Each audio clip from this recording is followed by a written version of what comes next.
In this podcast, two Gen X-ers are taking a trip down memory lane, revisiting and reflecting on the cinema of the 1980s. We'll look at the hits and the flops, the studio blockbusters and art house indies, the critically acclaimed, and the universally reviled. The series is hosted by me, Lisa Molinelli, a writer and librarian, and features Dustin Morrow, a filmmaker, author, and professor of film. So pull on your legwarmers, crank up your boombox, and hop in the DeLorean. It's time for the Long Rewind. Welcome to the Long Rewind. I'm your host, Lisa. With me, as always, is Dustin. It's me. I just rolled out of bed, and I found I didn't find the remote because back in the 80s, we didn't have one. Okay. But I parked myself in front of the TV. I've got my Dukes of Hazzard lap tray. Oh. I've got my bowl of milk and delicious sugary cereal and little frosted donuts and little powdered sugar donuts, and I'm ready. Oh my goodness. So that begs the question, what are we talking about today? I'm ready for 4 hours of bliss, followed by an episode of Grizzly Adams and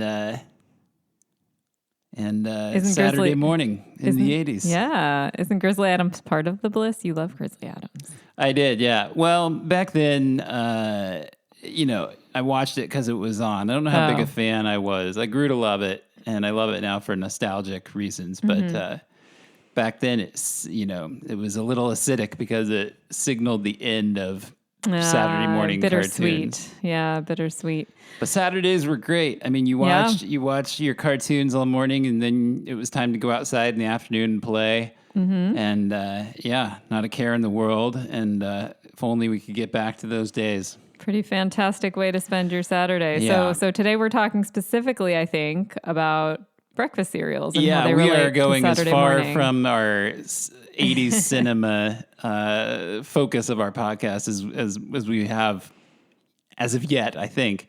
Yeah. We're in a miniature season focused on TV of the 1980s. Mm-hmm. We just did an episode on Saturday morning cartoons, and so we thought, why not?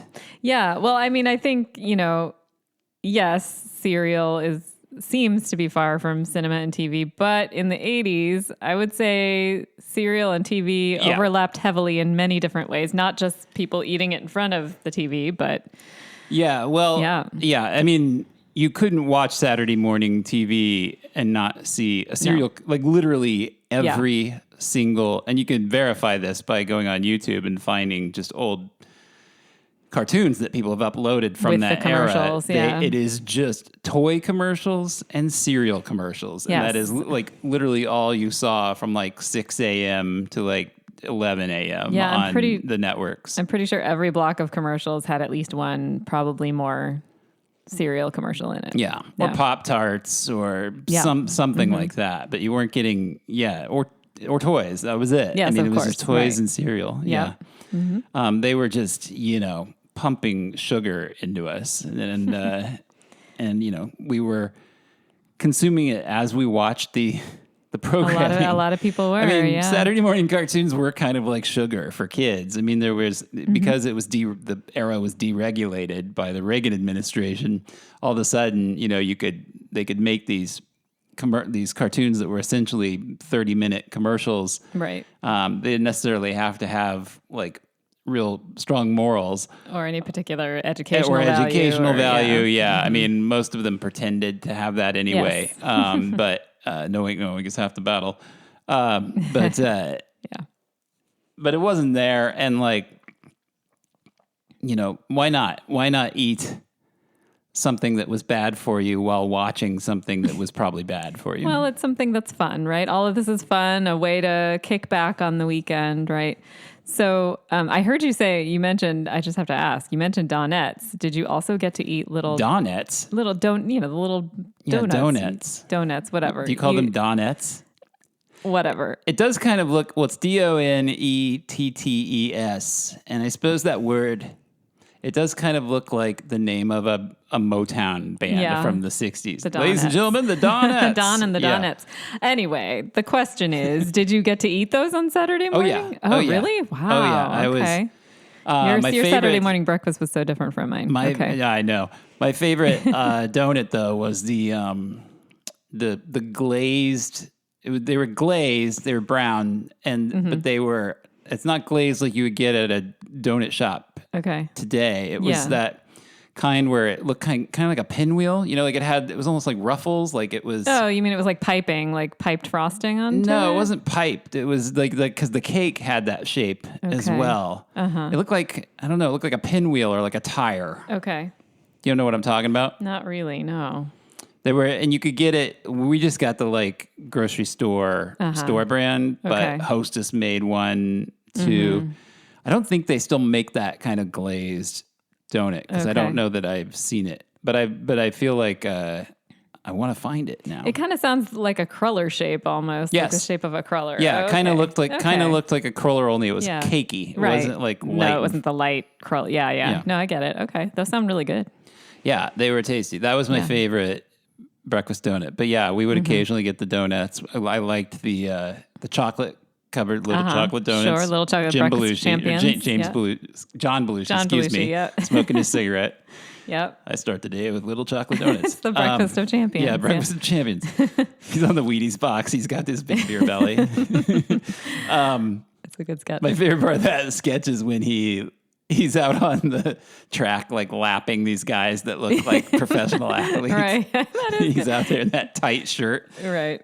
His belly hanging out of his shirt. It's a great sketch. Go look it up if you don't know it. But we're getting off track. But that's a great sketch for sure. Yeah. And little powdered donuts. Of course. Those were great. Delicious. Too. Yeah. Wonderful. Okay. Awesome. I didn't realize that. This is something new I'm learning about you. I didn't realize that. Yeah. So this will be a trick because you were not allowed to eat sugary cereals as a kid. Not really, no. I mean, it didn't. Yeah, that's kind of true. I would say, like, in terms of your parents cared more about your health than my parents cared about my health. Well, I would say also, like, I don't remember asking to eat in front of the TV or that being a thing. It just like wasn't. So we also just didn't eat our cereal in front of the TV or anything like that. It just wasn't how we did it. But I know that that's a tradition and it's a fun tradition. I was all about Saturday morning cereal and Saturday morning cartoons. Yeah, for sure. Of course. They went hand in hand to me. Yes. And it's like also one of the first things as a kid that you learn to make in the kitchen. You can make it for yourself. Yeah, that's right. As Charlie Brown says in the Thanksgiving episode when Peppermint Patty invites herself over to his house for Thanksgiving, he says, I don't think I even know how to make Thanksgiving dinner. All I know how to make is cereal and maybe toast. That's exactly right. Yeah, every kid. Maybe toast. I love that. Maybe toast. Maybe toast. I think every kid feels that way at some point. And there's that point at which you can't even make cereal because you can't pour the milk, right? But, yeah. But yeah, that's a big moment when you can do that. Yeah. So, yeah. And if you had a few kinds of cereal in the cabinet, it was also one of the first times as a kid, maybe the only time as a kid, where you really had some agency in deciding what to eat. It's not like you could walk in and tell your mom what you wanted for lunch. Right. At least not in my house. No, yeah. You usually got what you got. Yeah. So you as a kid, you could open that cupboard and pick from, 2 or 3 different cereals if you were lucky enough to have parents who would stock that. My parents did not eat sugary cereals, so I can't. I'm really struggling to remember. I suspect it was probably just the one sugary cereal option at a time, unless we had, and we'll talk about this a little later, the golden multi-pack. Oh, the multi-pack. Yes. So I suspect it was, the choice was made for me, but so it goes. I have some research. I have research about the different kinds of breakfast cereals from the 80s, the evolution. I have some interesting and very strange behind the scenes stories, urban legends and myths. Oh, that's exciting. But I thought I would kick it off by as the sugary cereal connoisseur in our household. I would kick it off with my top 10. I love it. And I'm sure there are some that you love, but they're probably ones that you've came to love later in life, I'm guessing, since you didn't eat a lot of sugary cereal as a kid. No, there is one cereal, I wouldn't call it a sugary cereal, but there was one fun cereal that I really loved that they don't make anymore. What was it, Grape Nuts? No, it wasn't Raisin Great Bran? Mix. No, although I did like Raisin Bran. I still do. Plain shredded wheat? No. It was a cereal called Crispy Critters. I loved Crispy Critters. Oh, Crispy Critters. That sounds familiar. And they don't make it anymore, but it was, little animal shapes, and it was very lightly sweet. It was not, I wouldn't call it like a super shape. It was like Kix, the Kix. That sounds vaguely familiar. I can't picture it. It had a really fun commercial too. It was very Henson-esque. I don't think it was Henson, but it had like a puppet, like almost a Muppet looking puppet, and his name was Crispy, and he sang a song, and they had little dancing, cereal pieces, and he would go, hello, my name is Crispy, how do you do? And he'd sing about Crispy Critters. I loved it. And then how'd it go? I don't remember the rest of it, but I was really into Crispy Critters. So That's the one thing I can add to that. All right, here's my top 10 real quick. Tell me what of these you've tried. Okay. And if you tried them, what you thought. Okay. I have two honorable mentions. Peanut Butter Captain Crunch, which is my favorite kind of Captain Crunch. I was not a big Captain Crunch guy. I can understand that. Yeah. Captain Crunch was the go-to, if they were cashing in on something and they needed a cereal quick, cashing in on a movie or a cartoon or a video game or something, and they needed to just bust out a cereal real fast without thinking about it. Okay. They just stole the Captain Crunch recipe. There were a million Captain Crunch Is that right? imitators in the Interesting. 80s. And it was just never my thing. It tears up your mouth. It's so hard. I mean, I'll say this about Captain Crunch. It will stay crunchy. It's also the sweetest of all the sweet, sugary sweet. cereals. It just felt really eating straight up. Yeah, but you're right. Sugar. That peanut butter Captain Crunch was different in It was shape, good. even right. It was good. it was more like round shape. Yeah, it was good. It was really good. Yeah. Oh, I'm going to add another one. So I'm going to have three because I forgot about Okay. Frosted Flakes. I really did like yeah, Frosted delicious. Flakes as a kid. Speaking of ones that tasted like pure sugar. Yeah, those are really Tony good. the Tiger. Superman, the Man of Steel era. This is the newest cereal on my list. Oh yeah. I know Do you this remember one this because cereal? I bought it for you. I believe. Yeah. Yeah, you when it bought came this out. for me because you saw it on the shelf, and I'm yeah. a huge Superman fan, and so Lisa brought home this Superman cereal. Yeah. And it was marketed with the first Man of Steel movie, the first one with Henry Cavill. So probably 2011-ish, 12, somewhere around there. Yeah, and then maybe and 13. Yeah. it was very short-lived. It was. In fact, didn't the store have a bunch of marked down? They might have. Boxes Hopefully, of it, I bought and we you some kind at of the time. cleaned it out. I hope so. Yeah. It was so good. It was also peanut buttery, It was wasn't kind of it? It was kind of Yeah. like a puffed peanut butter. It was sort of Reese's Puff but not exactly. It was delicious. How perfect is that for you? Yeah, it Superman was very good. peanut butter cereal? Yeah. Yes. Okay. But most of these are on my list, with the exception of one, are all stuff that I really ate as a kid. Contemporary to the 80s. Yeah. So Okay. number 10 is Mr. T. Oh, yeah. Mr. T cereal. Pee Wee Herman eats it in Pee Wee's Big Adventure. At the beginning of Pee Wee's Big Adventure, he does Right. he does a Mr. T impression while he's eating it, which is what all of us kids did when we had our Mr. T. Of course. It was tied into the Mr. T cartoon, where Mr. T was a coach of a kids tumbling gymnastics team. Yeah. Yeah. And it was Captain Crunch.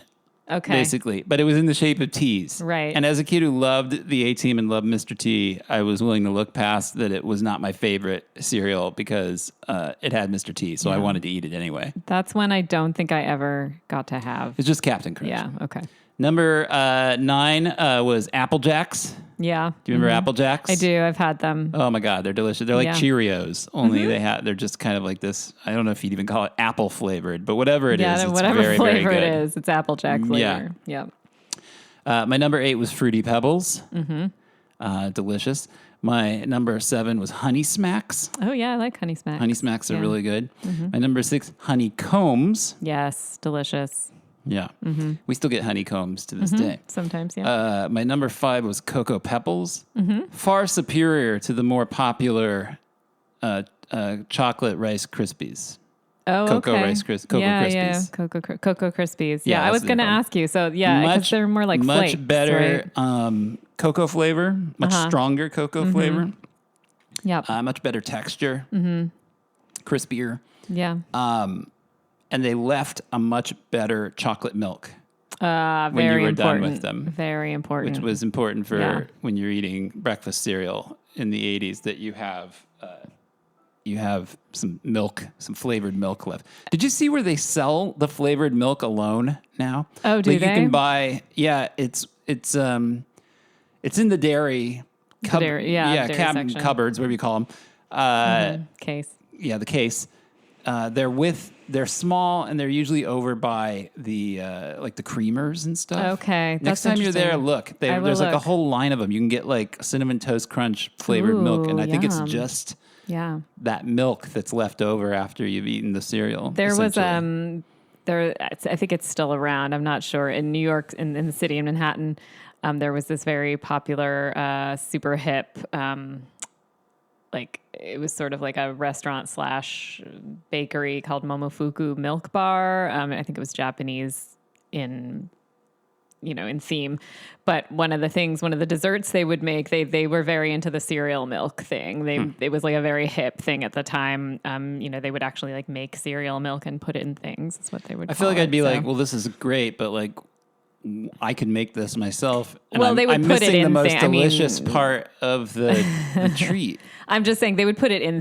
They wouldn't just serve you cereal milk. It was like part of a fancy dessert. That was a thing for a while, though, wasn't it? There were like cereal shops, like hipsters, like in Williamsburg, it was very hip, would go in and have a bowl of cereal. Like it was during the hipster times. Can you imagine the profit margin on those places? I would think they'd be high. I don't know.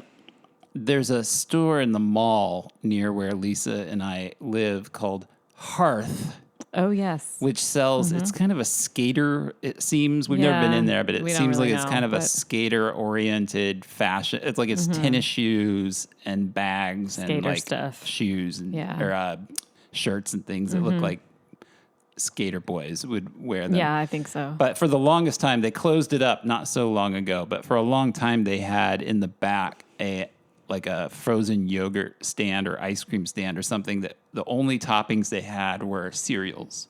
I mean, that's delightful. It was a cereal ice cream bar, and we never saw anybody. There. Right. It's right across from a Cinnabon. Yeah. So the competition for your sugary dollar was... Well, and you also wouldn't know to go into a unless you had happened. I'm not even sure how we noticed it, because we never just went walked into over that there store, and happened to see it. Yeah. I don't know. I mean, it's a delightful idea. I certainly would be happy to eat frozen yogurt with sugary cereal on it, but yeah, we never went in there. So yeah.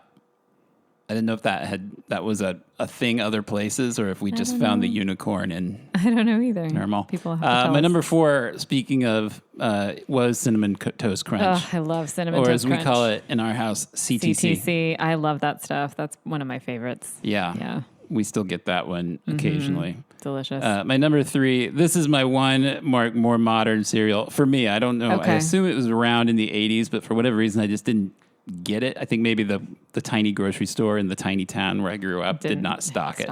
Okay. But it's Reese's Puffs. I think that was later to the game. I don't think that was in the 80s. I think it came later. It's been around a while now, but yeah, I think it was later. Delicious. It is really delicious. I love a peanut butter sweet. Of course. And I love Reese's. Yeah. Number 2 is Honey Grahams. Yes. Golden Grahams, you mean? Yeah, Golden Grahams. I love Golden Grahams. Still probably the most purchased sweet cereal in our house to this day. We love Golden Grahams. They're so good. Lisa likes to snack on them at like 4 p.m. She just goes and gets... Snack. I hear... I'll be like in my office and I'll just hear... And it's like, Lisa just got a little handful of Golden Grahams. It's a delicious handful afternoon snack. Yeah. And my number 1 is Corn Pops. Okay. I'm a little surprised. I mean, it's great. I love Corn Pops. Don't get me wrong. Always loved it. When we got the multi-packs, it was the first cereal I ate. Nice. I just something about the light, kind of airy texture. It is nice and light. It's got a great texture. It's sweet, but not overly sweet. It's not deadly sweet. Yeah. Yeah. I think that's it's true. Simple. Mm-hmm. Yeah, it's just delicious. I don't feel bad after I finish it. Yeah, right. No, it's delicious. And it's good in a bowl of milk, or it's good on its own, like dry as a snack. Yeah. Yeah. It's good stuff. It's a good list. Were you surprised by any omissions or inclusions? No, I mean, I know Corn Pops are great. I think I'm I don't know why I'm a little surprised it's your number one. But aside from it's Mr. great. T, have you had all these cereals? I haven't had Fruity Pebbles because, as you know, I'm not like you're not a big fruit fruity flavor fan. person.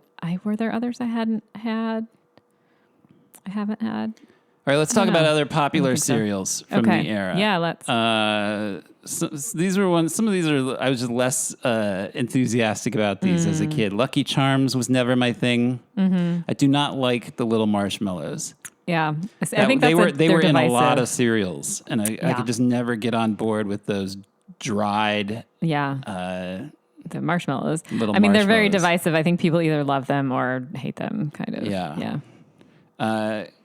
Captain Crunch, as I mentioned, but there were other kinds of Captain Crunch. There was Captain Crunch Berries. Oh, yeah. Crunch Berries, Crunch I think they Berries. just called it for short. Yep. Which was just Captain Crunch with even more sugar. Had these little red berries in it. Alphabets, I know a lot of my friends I liked liked. alphabets. Yeah. I didn't pretty- get the appeal exactly because I mean they were shaped like letters, and I guess that was fun. You could try to spell your name in the bowl, but like I don't want to play with my food. I want to eat it. So You didn't like that they were letters? Once you eat, they just didn't taste as good. They Okay, were so boring. it was also a boring the taste. cereal. Okay. I didn't know if it was just that they were letters or if it was also the taste. They were like Okay. just slightly sweeter Cheerios, Yeah. basically. Yeah. Yeah. I liked them. Yeah. Sugar Crisps or Super Sugar Crisps, I believe they were known. What is that one? They were. You would recognize the mascot. He was this bear. Oh, Golden in a- Crisp. in a Yeah, I think it was blue called Golden turtleneck. Crisp. Yeah. Yeah, Golden Can't get Crisp enough of was that another. Golden Crisp. Yeah. Yeah. There were a bunch of movie and TV tie-ins. C-3POs were popular for a while. Oh, yeah. All of the little cereal bits were shaped like the letter O or the number 3. Oh, okay. There was the aforementioned Mr. T. I pity the Yes. fool who don't eat my cereal. There was Ghostbusters or Slimer and the Ghostbusters. Oh, man. Yeah. Which was popular for a while. It had ghost-shaped marshmallows Okay. and Yep. little O's, which I assume were meant to be the circle around the Oh, like the do not, the no ghosts. whatever you call that. Yeah, The what do you Ghostbusters call that? It logo. must have a name, but yeah. Yeah, what is that called? It's a good question. The We'll no have to look sign? It up. Yeah, Is it just whatever called it is. the no sign? I don't know. I have to look it up. Smurf Magic Berries, Oh my God, I forgot. How did I forget Smurfs? which had were a famous cereal? for turning your milk a distinct shade of blue. No doubt. Yeah. E.T. cereal. Oh. I did like E.T.'s. They were all the What were ET cereal bits were cereals? shaped like little E's and little T's. It was a peanut Yeah. butter chocolate flavored Ooh, cereal. So that would have I been a did like favorite that. with you. Yeah. Okay. WWF Superstars, which had Hulk Hogan on the box.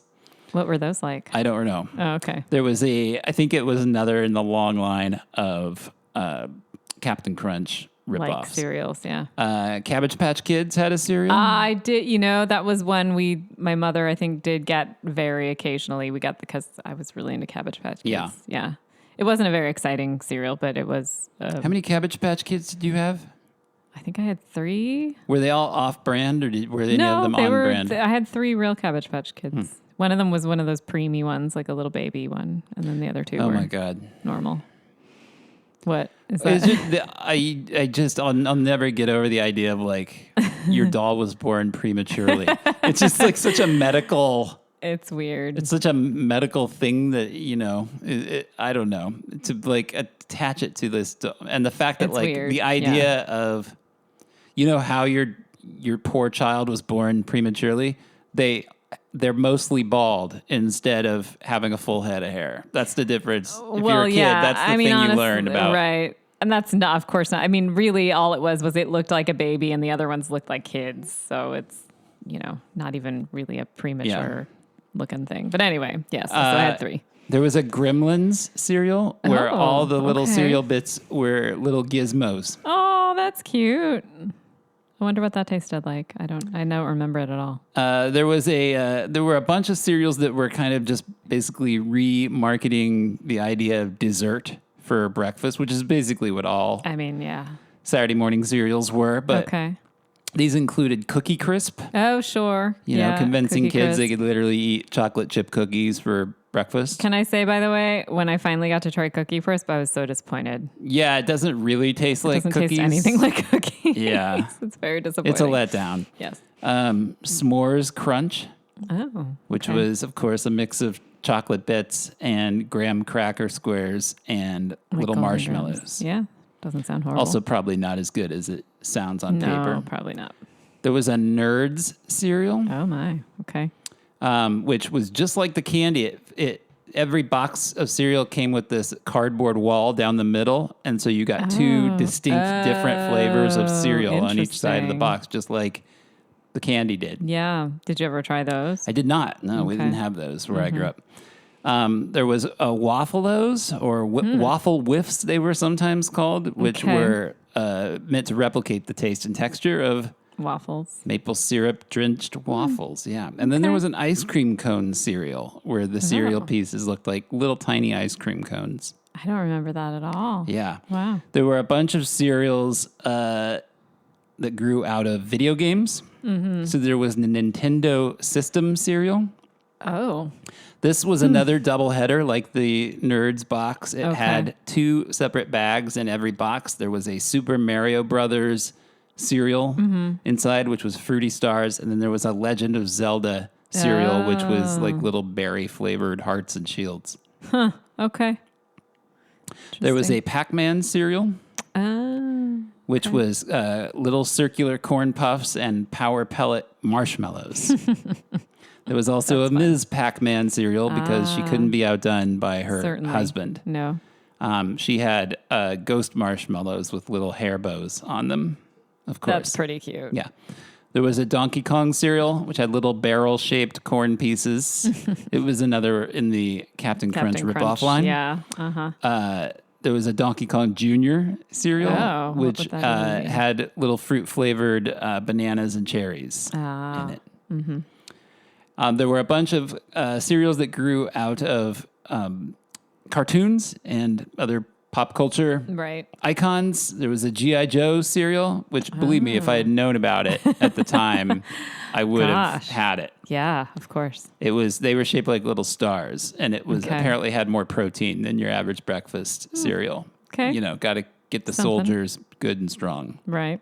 There was a Teenage Mutant Ninja Turtles cereal showing up in '89 along with the Turtles. It was a Chex-like cereal Okay. with little ninja marshmallows. Oh. There was a Barbie cereal which had tiny stars and hearts. It was very pink, apparently, gonna and would say. turn your milk pink. Wow. It's off-putting. There was the Slimer cereal that I mentioned before, the Ghostbusters cereal. It also was famous for having glow-in-the-dark holograms on the box. Oh. And the marshmallows were shaped like Slimer.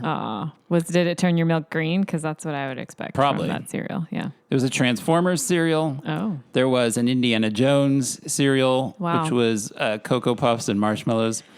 And then there was a cereal, you'll love this, called Crunchy Stars, Croonchhy, Crunchy Stars. And that was the Okay. Swedish Chef's cereal. Oh. I do love that. I don't remember that at all. That's really fun. And then we had some really weird, short-lived cereals. There was a cereal called Orange Blossom that was part of a strawberry shortcake line of cereals. Okay. Yeah. I think that was a character on Strawberry Yeah, Shortcake, it was. right? Now that you say that, yeah, it was. Yeah. And it was designed to taste like vitamin C tablets. I did love vitamin C tablets back in the Well, day. there you go. But with milk? Oh. Yeah. Yeah. Similarly, there was an OJ's cereal, which was supposed to be an orange juice flavored cereal. It had a mascot named Joe the Orange Wrangler. Again, I don't know about This that. was a notoriously gross cereal. Yeah, I should think. There was a Cracker Jack cereal where they tried to turn the famous, caramel popcorn snack into a cereal. It even came with a prize inside, as many Saturday morning right, cartoons that did. We'll wasn't- talk about that in a bit. Sure. But that was a carryover from Cracker Jack. That at least doesn't sound as gross as orange juice cereal. I'll say that. I was never a big Cracker Jack kid, is it? No, I wasn't either, but it sounds better than orange juice cereal. That's all I'm saying. Orange juice cereal does not sound very good. I mean, no. There was one Not called at Circus Fun, Okay. which was comprised almost entirely of little marshmallows shaped like elephants, lions, and bears. Wow. Marshmallow cereal. Yeah, there was one Interesting. called Morning Funnies, Okay. which was a cereal that actually had comics on the box that you could read. Oh, yeah. They were Okay. like real That's fun. comics, like Popeye, Annie, Oh, nice. The Family Circus. That's pretty fun. Yeah. There was one called Freakies, which had a bunch of monsters who lived in a treehouse. Oh, that's kind of cute. There was the aforementioned ice cream cone cereal. There were just a lot of weird cereals. Yeah, There were so many of these I don't remember at all. there was a Rainbow Bright cereal. Oh, wow. Which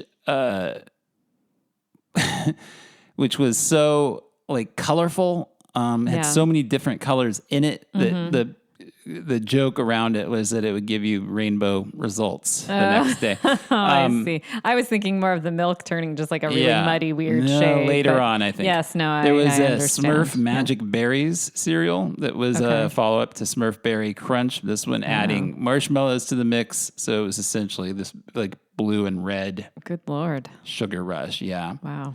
The strawberry shortcake cereal tasted like a cross between Kix, which is a cereal we haven't mentioned yet, but that was another one I kind of liked. I liked Kix. It was a less good version of Corn Pops. That was another one that we did Kix occasionally. are for kids. Remember those commercials? That's another one we did occasionally have because it was more of a lightly sweet cereal. So the strawberry shortcake cereal was a mix of Kix and strawberry Nesquik.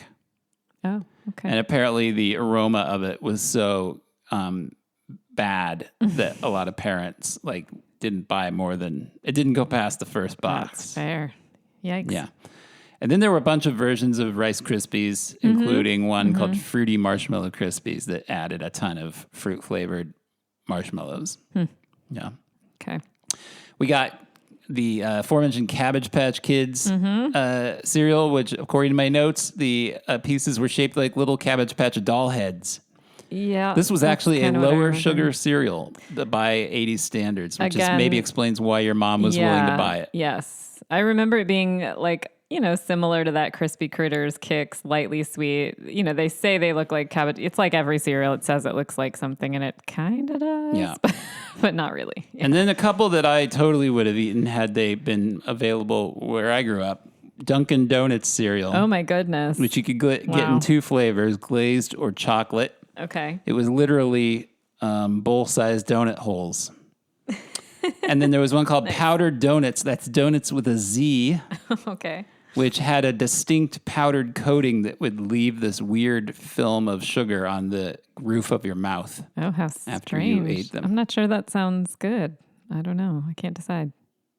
There was one called Half-Seas, which was designed around having half the sugar of other brands of cereal, which you can imagine why kids weren't really lining up to have half the fun.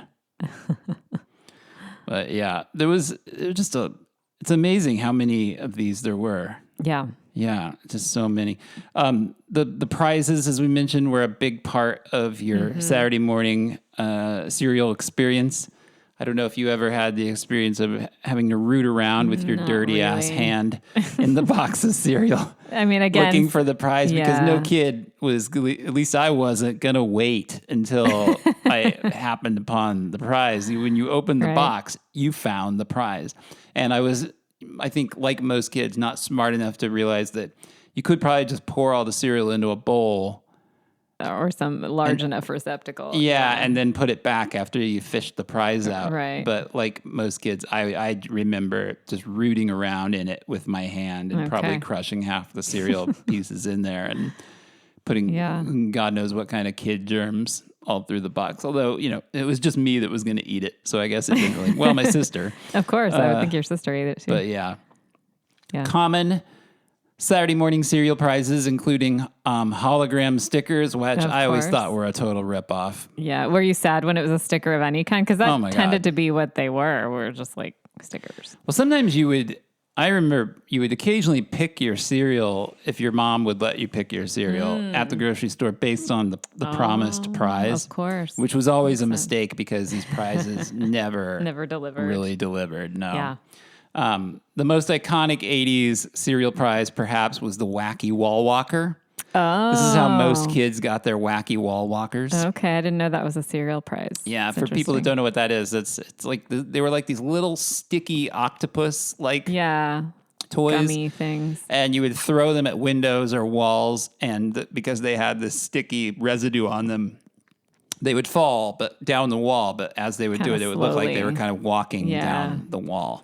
Yeah. Parents loved them because they would leave this sort of like oily grease stain on the wallpaper or on the my ceiling. mom would not be having any of that. We never had any of those. Yeah. And, they hit the floor on the first throw and they would pick up like dog hair and all kinds of gunk and they would get pretty gross pretty fast. So they didn't have a long shelf life, the wacky wall walkers. What a surprise. You mean they didn't put quality? But I remember chucking them at things. I had some wacky wall walkers and I don't imagine I would have bought one. So I probably got mine out of cereal boxes. I could see it being in cereal boxes and in those things out at the front of the grocery store. You'd put the quarter in, it would be in the little... Yeah. The baking soda submarine. Oh, I remember this. Okay. A marvel of the 80s, quote unquote, science. Yes. You got this little plastic submarine. You supply the baking soda. You fill it with baking soda, and then when you drop it in water, the chemical reaction is supposed to make it dive and then surface. Yeah. But they almost never really worked. It was like sending away for sea monkeys. Sea monkeys, yeah. They didn't live up to the promise. They often just like floated upside down, kind of sadly, like a dead fish, or they sunk to the bottom of the tub forever. Yeah, there was a lot of disappointment in these things. Yeah. There was a popular toy called the Starbots, which was Kellogg's answer to Transformers. When Transformers got really popular, they were these tiny little ships that you could transform into robots. Apparently those were surprisingly solid. I don't remember those, but they have a following. Okay. I remember this. Some cereals, Alphabets was big on this, and Honeycombs had what were called flexi discs printed right onto the back of the box, and they were records. Oh, yeah. And you could cut them out with your scissors and then put them on a turntable and play a song. I remember Usually these. Did they ever work? Well, that's just it. They sounded really terrible. They were really prone to skipping. Sure. You had to people would suggest taping like a coin to the needle of your to the record top player. of the head of the needle, so it would stay on it. Yeah, but for a lot of kids that couldn't afford to buy records, this was their first record. Pretty they cool. They would notoriously damage the record players though, so a lot of parents weren't happy about them. Yeah, the needles would get damaged. You'd have to get a new needle probably. Yeah. Yep. Digital watches. Whoa. Were big. Yeah, that's true. Okay, now that Honeycomb you say it. apparently had a lot of neon-colored plastic digital watches that probably gave a lot of kids their first watch.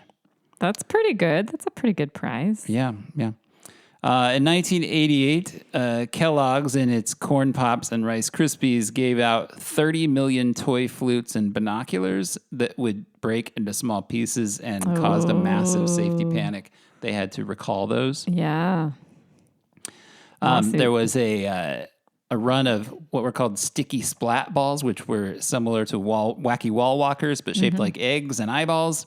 They were banned from households because if they were thrown hard enough, they could actually peel the paint off a wall. Oh, my God. Or leave a permanent splat shadow on a wall. Wow. And then there were Garfield bike reflectors, which were these little Garfields that you would put into the spokes of your bike. And they were notorious for their fragility. Like a lot of kids apparently were riding around in the 80s with one-eyed Garfields because the plastic clips were prone to breaking off. Okay, so it wasn't dangerous. They just weren't well made. No, they were just very disappointing. Yeah. Glow-in-the-dark monster toys, color-changing spoons, which were supposed to change color in cold milk. The milk, yeah. Were a thing. Miniature license plates that you could put on your bike. Oh, yeah. Mm-hmm. But the funny thing about those is they would come with actual names on them. And if your name wasn't Mike, then what are you doing with a license plate that says Mike on it? Oh, would that be like a life cereal thing? Like Mikey Likes It? I guess. I don't know. And spy decoders, which is a thing you see in Christmas Story. Yeah. Not from breakfast cereal to Ovaltine, but this idea of that you have to solve some kind of message from Tony the Tiger or whoever, and it usually just ended up being like a bad pun flakes. Or a sales routine, as, of course, Ralphie finds out. Ralphie learns. Christmas Story. The 80s were also the golden era of the proof of purchase obsession. Oh, gosh, yeah. Mm-hmm. So a lot of mail-in offers. Mm-hmm. So you would collect either the box top from your cereal or you would cut out the little UPC code on the back. And then for a small fee plus shipping and handling, usually around $1, you could send away and get some prize that was usually better than what you would find in the box. Yeah. Always better. Among the most popular mail-away toys, the Gizmo plush doll, of which we still have one who lives in our house. We do. So that one came from proof of purchase? Yes. Wow. That's a feat. I remember that feeling like a mountain to climb. Yeah. Well, it was always like 4 to 6 weeks for delivery, which for a kid felt like an eternity. Well, and then to collect or the other all thing, the you would just stuff. forget that like you sent away for it, and then all of a sudden like something arrives and you're like, what is this? And you're like, That's oh fun, yeah, though. Okay. that's right, I collected box tops to get this thing. The Super Mario Brothers cereal bowl was big from the Nintendo Power Up cereal. You could also enter a contest to win a Power Pad or even an entire Nintendo system. Whoa, yeah. Yeah. There was a Cabbage Patch Kid identity set, which is a personalized Cabbage Patch Kids name tag and birth certificate, mimicking the ones that came with the actual dolls. Mm-hmm. It was a Captain Crunch Soggy figurine. What the hell is that?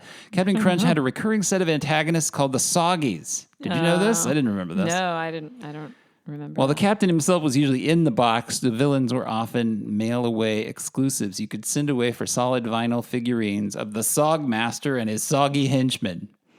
Well, that is something Captain Crunch definitely was not, so I guess I can see T-shirts. it. You could get a G.I. Joe T-shirt. Oh, man, I would have loved that. Yeah, definitely. The monster cereals like Count Chocula and Boo Berry often had shoe taggers, which were little plastic clips you put on your shoelaces. Okay. I kind of remember those. Or iron-on transfers so that you could make your own monster shirt at home. Yep. Mm-hmm. I remember the iron-on transfer. Yeah. So, oftentimes these things would end up being kind of a disappointment too, but you just had to wait like 6 weeks to find out how disappointed you would be. The other thing that would sometimes happen with these is that the offer would, by the time you were able to collect all the box tops, the offer would expire because it would not run, the offers would not run for more than a few weeks. And then you'd be like, oh man, this thing ended 3 weeks ago. Well, that's what I mean by the mountain to climb. It just seemed like you would never be able to collect that stuff in the time allotted. Yeah. Let's talk mascots. Let's see how well Lisa knows her Saturday morning cereal mascots. Who was the mascot of Captain Crunch? Oh, it was Captain Crunch. Yes, but what was his full name? Oh, he has a full name? He does. Okay, then I don't know. He has a first, a middle, and a last name. I don't know. Cornelius Q. Crunch. I have no idea. Wow, how did you know that? Is that real? No. I mean, it sounds plausible. I don't know. Yeah, it was a good guess. No, Horatio Magellan Crunch. Oh, okay, I get it. Was the captain's name. Yeah, Not as good as mine. Apparently he battled the Soggies. I do not remember the Soggies. I don't remember that either. How about Frosted Flakes?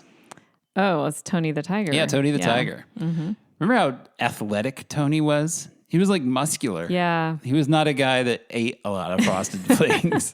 Well, similar to all cereal commercials, they would purport to make you strong. What about Lucky Charms?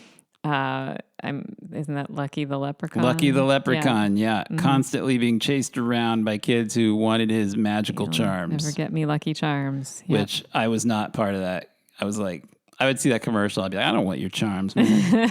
Calm down. Your charms are gross. Yep. Fruit Loops. Oh, Toucan Sam. Yep. He was like an adventurer. Yeah. Basically. Mm-hmm. I remember him in like safari outfits and that stuff. Sounds he right. would teach kids to follow their nose. That's right. Honey Nut Cheerios. Oh, I mean, it was a bee. Did he have a name? Yeah, he did have a name. Any idea? I don't. His name was Busby. Oh, okay. Yeah, one word. I guess I could have guessed that. Cocoa Puffs.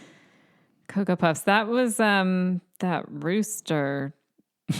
What, right? Wasn't it like a chicken or a rooster? No. Oh, what am I thinking of? I'm not.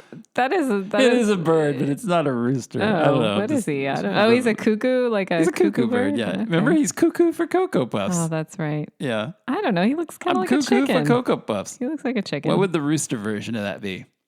Cock-a-doodle-doo for Cocoa Puffs. I don't know.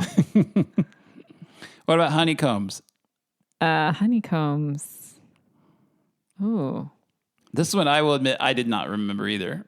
But if we looked up a picture, we might go, oh, right. It's like, it feels like it's on the tip of my brain. Is it also some kind of bee? No, it's situation? A cowboy, apparently. Oh, no, I don't remember that. His name's the Honeycomb Kid. No, I don't remember that. Yeah, I don't remember this either. And then, of course, there were the mascots whose names were in the cereal: Count Chocula, yes, Frankenberry, yes, and Boo Berry, yeah, who I think was a ghost. Yes, right. He was like a blue ghost. Well, he was like a. Oh yeah.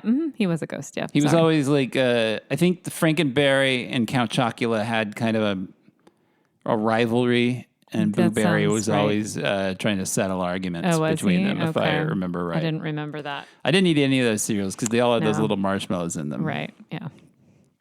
And then there were, of course, a lot of cereals where the mascot had the cereal named after him. There was an Alf cereal. Did you remember that?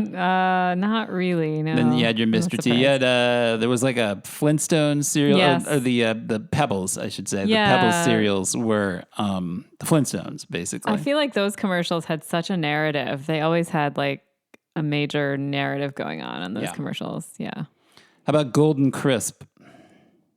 That was the bear, Sugar Bear. Sugar Bear. Yeah. Yep. Mm-hmm. How about Trix? Oh, that's the Trix Rabbit. Trix Rabbit, yeah. Honey Smacks. That was like a frog. He maybe had a name, but I don't know what his name was. His name was Diggum Frog. Oh, right. I think he was always saying dig it or digging it or something yeah, like you're that. right. He was, yeah. Mm-hmm. Trix he never got to eat the cereal. No, that's right. It was like the opposite of the poor Lucky bastard, Charms guy. man. He had a cereal named after him, and he never got to eat it. Kids really were horrible. Oh, yeah. Those kids always kept him from eating his own cereal. What was his? Why can't I think of? Didn't he have a catchphase or something? I think regarding that? No, I think it was the kids would say to him, "Silly rabbit, tricks are for kids." That's okay. It wasn't his. Which, right. Yeah. Who says? Let You're feeling. Let the poor guy have some justice tricks. for the Trix Rabbit. Geez. Yeah. Share alike. I know it is the wrong message, isn't it? What about do you know the name of the mascot for your favorite cereal, Cinnamon Toast Crunch? Oh, it was like a baker. Mm-hmm. But There's I can't. No way you know this. No, I don't know his name was Chef Wendell. Oh. Chef Wendell. Chef Wendell. All right. I remembered he was a baker. He had like a, chef's toque and everything. All right. Now I'll give you the slogans. Okay. You give me the cereal. Okay. They're great. That was Frosted Flakes. Yep. Yeah. Follow your nose. It always knows. That's the Toucan Sam cereal. Fruit Loops. Yeah. Yep. Mm-hmm. They're magically delicious. Lucky Charms. Snap, Crackle, Pop. Rice Krispies. Those guys, what were they? Elves? What were they? Yeah, what were they? They were like their own thing. I guess they were elves. Weren't they wearing little like marching band uniforms? I think one of them did. They all had different outfits, but you're right that one of them had that. Yeah. One of them looked like a drum Sergeant major Pepper's. or something. Yeah. Why? I don't know. I think I'm maybe conflating them with the Keebler elves, but they were small. They weren't big. I'm picturing Snap, Crackle, and Pop living in a tree. Well, I think that is the Keebler elves, but they were small. They weren't like big, so they read as elves, I think. I'm cuckoo for Cocoa Puffs. I mean, that's Cocoa Puffs. I should have started with that one. That's Cocoa Puffs. What were you asking? Aren't you asking for the cereal that it is for? Okay, Cocoa Puffs. Silly rabbit. We did that one. The taste you can see. Oh. I don't know that one. That is Cinnamon Toast Crunch. Oh, I was going to say that because you can see the cinnamon sugar. Yeah. Yeah. It's a honey of an O. That must be Honey Nut Cheerios. Yeah. That didn't make my list, but I like Honey Nut Cheerios. They're delicious. They're really good. Stays crunchy even in milk. That's got to be Captain Crunch. Yeah. Yeah. That's a pretty bold claim that I think a lot of roofs of mouths would dispute. It does stay crunchy in milk, though. Like, that's the problem. It's too crunchy. How about this one? I'm going to blank out the name of the cereal. Okay. Because it's in the thing, but let's see if you know. Blank is big. Yeah. It's not small. No. Is that honeycombs? It is honeycombs. That's good. Mm-hmm. 10 crunchy vitamins. That's what it packs. Oh. Yeah, I didn't remember this one either. I don't know. That's Apple Jacks. The breakfast of champions. Oh, that's Wheaties. Wheaties, yeah. Or little chocolate donuts, depending Think on... of it as a little cookie with a big crunch. That's got to be Cookie Crisp, and it's not true. Smurfity Fruity breakfast fun. That must be one of them Smurf cereals. Yeah. Kid tested, mother approved. That is Kix. He likes it. Hey, Mikey. That's Life, which I still really like. That's very Life good. is like a Chex, like a rice. Am I thinking right? It's like a rice Chex cereal kind of thing. Not really. You're right that they're squares and they're like perforated. They kind of have it, but they're very flat and they're not made of the same thing. They're very different in texture and. Are they crunchier, like harder? Yeah, they're crunchier. They're really good. I like Life a lot. It's really tasty. It's kind of unique. There's really no other cereal like it. They're ABC delicious. I guess that's probably Alphabets. That is Alphabets. What is a grape nut anyway? I mean, grape nuts. Yeah. I don't think I've ever had grape nuts. I have. It's essentially just a fiber machine, right? Designed to send you straight to the John. I feel like it's probably not as fiber filled as some things, but yeah, I mean, I think it's supposed to be like fiber. Grape nuts They're very was hard. that was John Denver, right? Didn't John Denver sell grape nuts? Right. I think he was the spokesman for. That could be right. I kind of like them. They are very hard, though. They're like one of the hardest cereals out there. They don't look very flavorful. I imagine them tasting a little like bird seed or I don't know. Yeah, not bad. Are they sweetened at all? I think they're not like sugar coated, but there's got to be some sweetener in there. It's not like shredded wheat where there really isn't anything. Why are they called grape nuts? I have no idea. They are sort of like nutty, but no, I don't know. It's a good question. You'd have to be a grape nut to eat them. All right, I saved the best one for last. Okay. Ready? Yeah. I pity the fool who don't eat my cereal. That's got to be Mr. T's. Yeah. Yeah. Wonderful. Yeah, some of the more famous commercials that surrounded the Saturday morning cereals, the aforementioned Little Mikey, Yes. where two older brothers are skeptical of a healthy cereal, so they decide to let their younger brother Mikey, who hates everything, try it first. He enjoys it, and they scream, he likes it. Hey, Mikey. It was an ad that was so famous it spawned one of the first major urban legends, which was the false claim that the actor died from eating Pop Rocks and soda. Such a classic. We all heard in urban the legend. 80s how you weren't supposed to combine Pop Rocks and soda, how it could actually explode your stomach. And somehow we decided as a culture that the way we found this out was the kid from the Mikey commercial.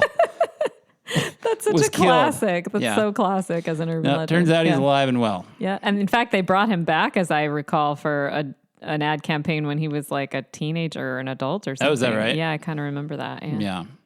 So yeah, he was alive at the time. One of those very strange, Hopefully like still is. obscure celebrity. Yeah. Yeah. Yeah. It's like Paul from the Wonder Years grew up to be Marilyn Manson. Which, like, One I of could those see how that kinds would be of urban believable, myth. just the way his face is shaped. Yeah, at least they but, look alike. I don't know why. Where did they it's get not Pop true, Rocks obviously. and Coke? I have no idea why they decided that was a Mikey thing. Who can say? Yeah. Other famous commercials, those I obviously remember, but I think that's because they were spoofed and everything. Oh yeah. So many times. Yeah. Captain Crunch, apparently, I think you mentioned this earlier, they would have running narratives through their commercials. So the captain was kidnapped by the Sog Master, the leader of the Soggies. Yeah. And kids had to buy boxes of cereal to get clues to free the captain. Oh, see, I know you and I don't remember these Sog Masters, or I don't remember that narrative. What I was remembering was the Flintstones, the Fruity Pebbles or whatever. There were a lot of narratives around that one. Yeah. So in the Trix commercials, the rabbit was in a constant state of depression because he was never allowed to eat the cereal. Poor rabbit. Most of those commercials involved him donning some kind of elaborate disguise like a plumber or a balloon salesman to get a bowl of cereal, only to be unmasked by a group of savvy little bastards. I mean, children. However, in a rare moment of 80s democracy, General Mills held a nationwide vote where kids could call a 1-800 number to decide if the rabbit should finally get a bite of the cereal. Oh my God, what was decided? It was decided that he would. He won that vote. Okay. So in one commercial, he was given one spoonful of cereal, and then they went right back to denying it to him again. I would say that my faith in humanity is restored. However, one bite of cereal and then going back to denial feels maybe even worse. I don't know. Honey Nut Cheerios had Busby always trying to convince really stuffy or uptight and serious people to try his cereal. I don't remember these. But a famous 1986 commercial featured a deep sea diver who refused to come back to the surface until he was assured that Honey Nut Cheerios would be the breakfast cereal served to him after he surfaced. That was one of these. I feel like these didn't happen that often back then. That was one where it was like human beings with a cartoon. Yeah, that was unusual at the time. I'm not sure it was that unusual. I remember a lot of kids interacting with a lot of cartoons. Yeah. Because mostly I remember them being either all cartoon or all human. But okay, yeah. Another thing worth mentioning, because it was as magical as like finding the Ark for Indiana Jones. It was just this unbelievable thing. Is when your mom would occasionally let you get the variety pack. Oh, this was like a magical moment. Kellogg's had a variety pack, Post had a variety pack, and General Mills had a variety pack. So for those of you too young to know, do they still sell these? Maybe they do. I don't know if they do. Well, at least in the 80s, they had these, it would be a plastic wrapped collection of, I think, 8. That sounds right. Yeah, 8 to 10, let's say. Miniature boxes of cereal. Yeah, like what? And they look just like the full-size boxes of cereal, but they were one bowl. Right. I was going to say, how could you describe the size of the boxes? They were good for one bowl of cereal. I'm not sure. I think they were not financially, they weren't as good a deal. No, as buying a full not. box of whatever. Because I don't even know if that really was one full bowl. It was maybe a bowl. However, if you had multiple kids, I could see how the multi-pack could be really good at keeping peace at the breakfast table and in the grocery store. Yeah. When you're trying to get out of there without kids throwing a fit. The only time we ever had those was at these gatherings we would go to, and it just felt like it was such an amazing moment because that was a moment we actually got to have corn pops or whatever. This I did not realize until I think I saw this in a movie, but the box was meant to be a bowl. You could cut it was shaped like an H or an I, like you could see the perforation on the front of the box. You could cut that, and you could cut into the wax paper inside, and you could pour your milk directly into the box. That feels really dodgy to me. I feel like that would not work. I can't see how it wouldn't result in like a soggy cardboard disaster, but I guess that was the it's an interesting idea. I feel like it wouldn't work, but I never tried it. So the fun thing about the multi-pack was sort of deciding the sort of like hierarchical Hunger Games of because there were like Raisin Bran was in there too. Yeah, because there would be good ones and then there would be boring ones. Right. Yeah, and there was a bit of negotiating. I had a sibling. I had one. You had 2 siblings. I don't know if you guys ever got these. We didn't get them in the home. This was more like we were out at it. So it wasn't as much of a thing because there were many of them around. So I do know there was some like trading and negotiating between my sister and I over who would get which box. So do you remember how that would go? Or I think you just had to it was, you get one, I get one. I'm sure I probably tried to do some of my Jedi mind trickery on her. That's what I was thinking. She was a very, she was younger than me. And so she was very amenable to my suggestions. And I'm sure I probably tried to trick her that product 19 was a delicious sugary cereal. Oh, Casey, if you're listening now, I'm sure you have memories. Yeah. Yeah. You'll love cornflakes. I'll take these horrible old Fruit Loops off your hands and give you the delicious cornflakes because I love you so much and I'm willing to make that sacrifice. Wow, little salesman. Yeah. It was always Corn Pops for me went first and then something like Apple Jacks, Fruit Loops, which I don't think we mentioned, but Fruit Loops are delicious. Frosted Flakes. And then you get to Rice Krispies, Special K, It's so funny. You said Product 19. I had totally forgot. It just brought it all back. Product 19 was always in there. It was what is this? Was that what are they trying to do? Like bran flakes? I'm trying to remember what that even was. Yeah, essentially. Yeah. Yeah. It wasn't good. Finally, I have a few sort of strange but true stories for you. Great. I'm excited. Let's hear it. So, did you know that many of the most popular 80s breakfast cereals for kids were manufactured by Ralston Purina, the same company famous for making dog food? I do remember seeing that on the boxes and like having those thoughts as a kid. That's Really? Sort of pure, yeah. I never made the connection, if I even saw it. I do not remember that at all. Yeah. That Purina was making cereal for children. Well, it tasted good and whatever. Yeah. Yep. I mean, a lot of things got weird in the 80s because like everything else, like the Reagan administration just came in and deregulated everything, which means they were able to put all kinds of dyes and God knows what into these cereals. So in 1980, when Frankenberry cereal first hit its stride, it used a specific dye that was called red dye number 2, which was contained a concentrated red pigment. Mm-hmm. Kids or parents across America apparently began rushing their children to the ER because the kids were producing bright red and bright pink stool. Doctors feared it was some kind of internal bleeding or a new virus, but was actually traced back to the cereal, and so it became known as Frankenberry stool, essentially. Oh my. There was a cereal in the 70s that was took its the sugar in its name to new heights. It was the Sugar Crisp cereal, later to be Golden Crisp. Oh, this cereal had the highest capacity or highest ingredient level of sugar of all the cereals. Okay. It was by weight 70% sugar. Whoa. So it was essentially like eating a bowl of candy with a splash of milk. I keep trying to remember, was it like puffed wheat? Was it similar to Honey Smacks? Can you remember? I'm having a hard time remembering. Yeah, it was like puffed wheat. They were little like discs. They looked like little cookies, kind of. Oh, so it wasn't. It was something different. Okay, Yeah. I don't think I ever had it. Okay. Yeah, I don't recall getting it either, but I can picture I remember the mascot. Yeah, me too. The bear Very he had a blue turtleneck. Sure. Yeah, you're right. Yeah, very vividly. He looked collegiate. Mm-hmm. Yeah, he did. Weird. The Mr. T cereal was rushed to market. That's why it was like so many other cereals rushed to market. Was a giant ripoff of Captain Crunch with just a different shape. In this case, was a T. But Mr. T took the job very seriously, insisted that the cereal be tough enough to represent him. So he tough enough.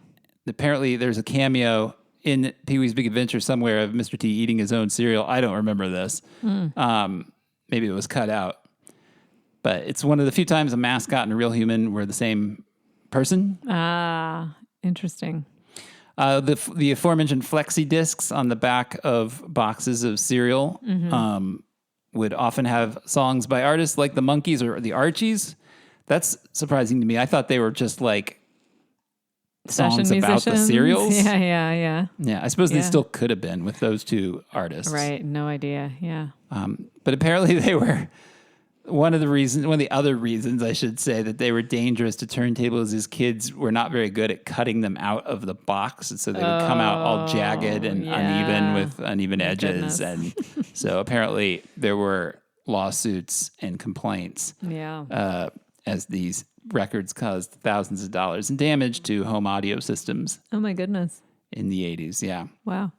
The OJ's cereal sparked a nationwide inquiry into what exactly was going on in this. People could not tell from the ingredients how it was getting its taste. You mean like the tanginess? Yeah. Okay.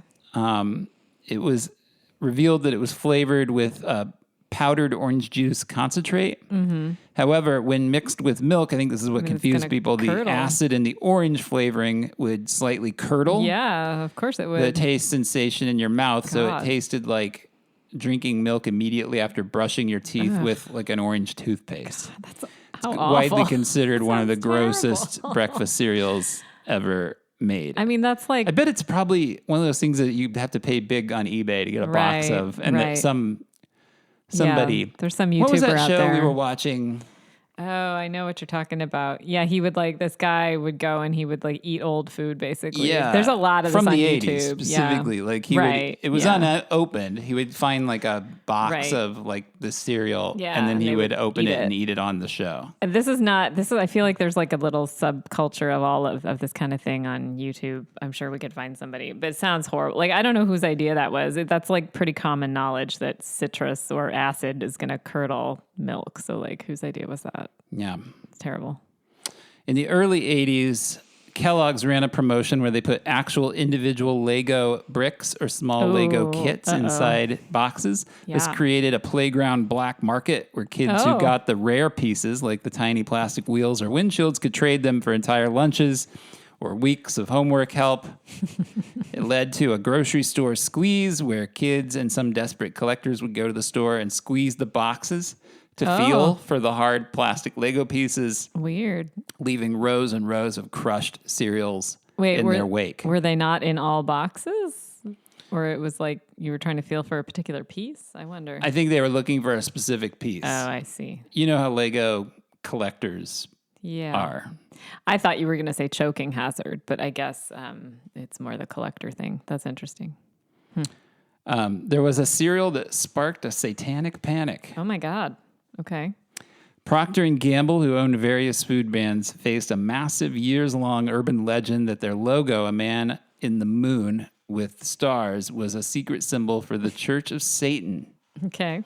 Well, not a satanic cereal, Count Chocula faced localized boycotts in the 80s from hyper-religious groups that claimed that a vampire mascot was glorifying the undead, inviting dark spirits into the home.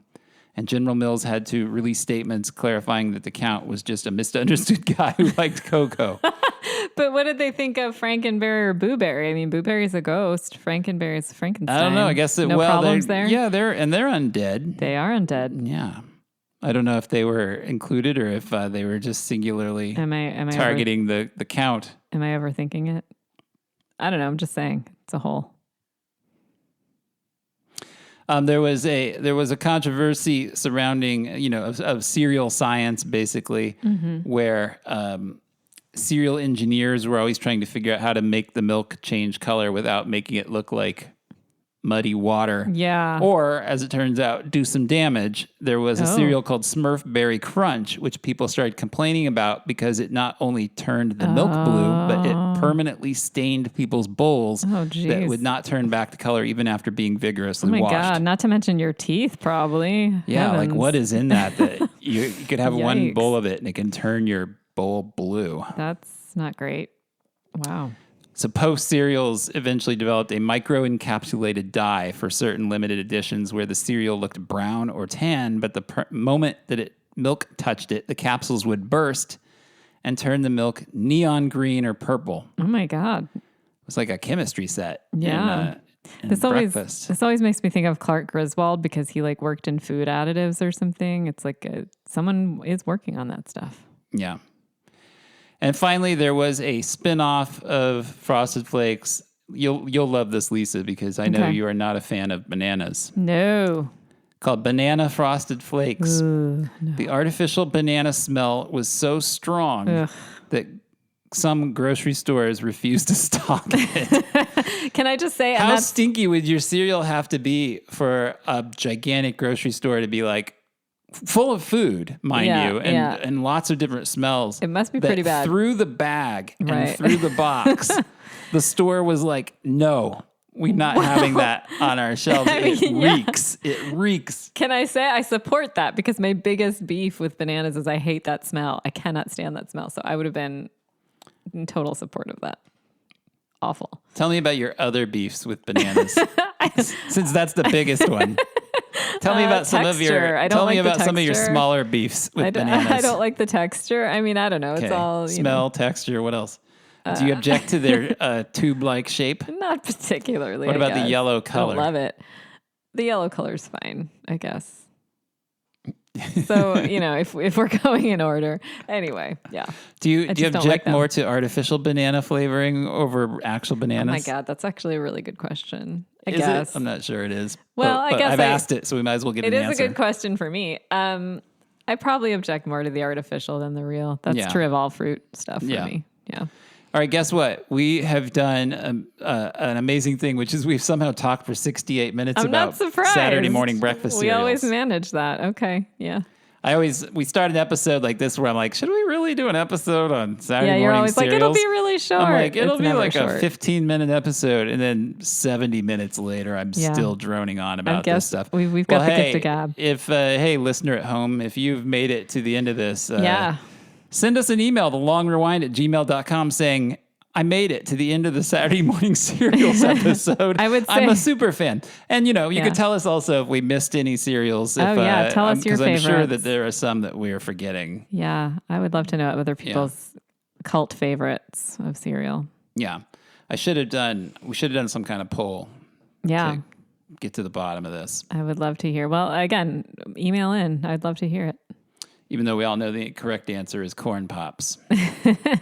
It's not a good name. I will grant it that. Yeah, that's it's true. Like, I don't like the word corn in there, but that sounds too healthy. I'm okay with the Pops. I think Golden Grahams. I don't know. What a delicious cereal. It's Golden Grahams or CTC for me. I'm not sure which of those is my favorite, but they're both CTC sounds like a drug. Like you could It does sound like, yeah. You crumble it and inject it. Yeah. I actually, at a place I worked, when you and I started calling it CTC, I started calling it around the office, and they were so into it. I got everybody to call it CTC. It was Lisa and I had, I don't know what became of it, but we had a little tradition for a while. Yeah, Friday Fun Cereal.